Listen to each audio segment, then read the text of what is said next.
Hi hello ನಮಸ್ಕಾರ. As usual this is yours Karthik KRAK ಚಾನಲಿಂದ ಸ್ನೇಹಿತರೆ.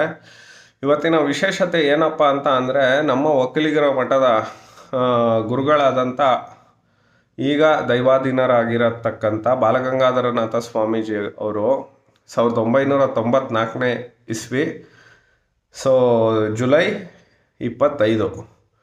ಇವತ್ತಿನ ದಿನ ಏನು ಮಾಡಿದ್ರು ಅಂದರೆ, ಅವರು ಒಂದು ದೊಡ್ಡ ಸಮಾವೇಶ ಮಾಡಿದ್ರು ಒಕ್ಕಲಿಗರದು. ಏನಕ್ಕೆ ಮಾಡಿದ್ರು ಅಂತ ಅಂದರೆ, ಒಕ್ಕಲಿಗರಿಗೆ ಅಧಿಕಾರ ಸಿಗ್ತಾ ಇಲ್ಲ, ಆದರೆ ನಮ್ಮ ಸಮಾಜದ ಓಟ್ ಮಾತ್ರ ಬೇಕು ಅಂತ ಮಾಡಿದ್ರು.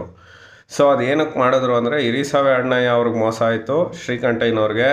ತದನಂತರದಲ್ಲಿ ಎಸ್ ಎಂ ಕೃಷ್ಣ ಅವ್ರಿಗೆ ಮೋಸ ಆಯಿತು. ಅದರಿಂದ 2 ಬಾರಿ ದೇವೇಗೌಡರಿಗೆ ಮೋಸ ಆಯಿತು. ಅದಾದ ನಂತರದಲ್ಲಿ 94ರಲ್ಲಿ ಚುನಾವಣೆ ಬರುತ್ತೆ. ಸಂದೇಶ ಸಾರೋದಕ್ಕೋಸ್ಕರ ನಮ್ಮ ಬಾಲಗಂಗಾಧರನಾಥ ಸ್ವಾಮೀಜಿಯವರು ಈ ದಿನ ದೊಡ್ಡ ಸಮಾವೇಶ